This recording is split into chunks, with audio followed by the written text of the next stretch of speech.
राधे राधे सदा भवानी दायिने, गौरी पुत्री गणेश, पंचदेव रक्षा करें, ब्रह्मा विष्णु महेश।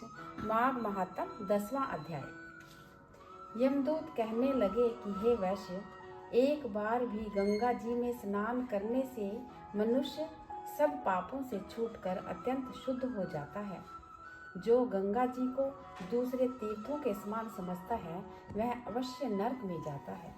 भगवान के चरणों से उत्पन्न हुई गंगा जी के पवित्र जल को श्री शिव जी अपने मस्तक में धारण करते हैं। वह ब्रह्मा जो संदेह रहित प्रकृति से अलग और निर्गुण है, ब्रह्मांड में उसकी समानता किससे हो सकती है। गंगा जी का नाम हजारों योजन दूर से ही लेने वाला नरक में नहीं जाता। इसलिए मनुष्य को अश्वमेध यज्ञ गंगा जी में स्नान करना चाहिए। हे वैश्य, जो ब्राह्मण दान लेने का अधिकारी होकर भी दान नहीं लेता, वह आकाश के नक्षत्रों में चंद्रमा के समान है। जो कीचड़ से गौ को निकालता है, जो रोगी की रक्षा करता है, या जो गौशाला में मरते हैं, वह आकाश में तारागण होते हैं। प्राणायाम करने वाले मनुष्य सदैव उत्तम गति को प्राप्त होते हैं। प्रातः समय स्नान करने के पश्चात जो 16 प्राणायाम करते हैं वह घोर पापों से बच जाते हैं। जो प्राय स्त्री को माता के समान मानते हैं वह यम की यातना को नहीं भोगते। जो मन से भी कभी पर स्त्री का चिंतन नहीं करता वह दोनों लोकों को अपने अधीन करता है। जो पराये धन को मिट्टी के समान समझता है वह स्वर्ग में जाता है। जिसने क्रोध को जीत लिया मानो उसने स्वर्ग को ही जीत लिया। जो माता पिता की सेवा देवता तुल्य करता है वह यम द्वार नहीं देखता, और जो गुरु की सेवा करते हैं वह ब्रह्मलोक को प्राप्त होते हैं। शील की रक्षा करने वाली स्त्री धन्य है।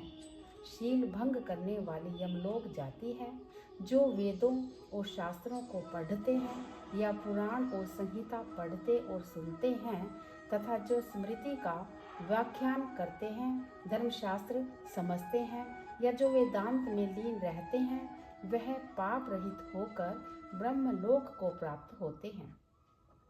जो अज्ञानियों को वेद शास्त्र का ज्ञान देते हैं वे देवताओं से भी पूजित होते हैं।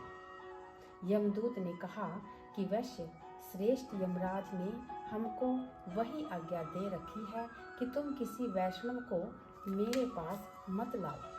हे वैश्य, पापी लोगों को इस संसार रूपी नरक को पार करने के लिए भगवान की भक्ति के सिवाय और कोई उपाय नहीं। भगवान की भक्ति न करने वाला मनुष्य चांडाल के समान समझना चाहिए। भगवान के भक्त अपने माता पिता दोनों के कुलों को तार देते हैं और उनको नरक में नहीं रहने देते। और जो मनुष्य वैष्णव का भोजन करते हैं वे भी भगवान की कृपा से श्रेष्ठ गति को प्राप्त होते हैं। बुद्धिमान को सदैव वैष्णव का अन्न खाना चाहिए। इससे बुद्धि पवित्र होकर मनुष्य पाप नहीं करता। गोविंदाय नमः इस मंत्र का जाप करता हुआ जो मनुष्य मृत्यु को प्राप्त होता है वह परम धाम को प्राप्त होता है, इसमें कोई संदेह नहीं है। जो ओम नमः भगवते वासुदेवाय इस द्वादक्षर मनोनारायण इस द्वादक्षर मंत्र या ओम अष्टाक्षर मंत्र का जाप करता है उसके ब्रह्म इत्यादि बड़े पाप नाश हो जाते हैं। बोल श्री माघ महात्म की जय। 10वां अध्याय समाप्त। राधे।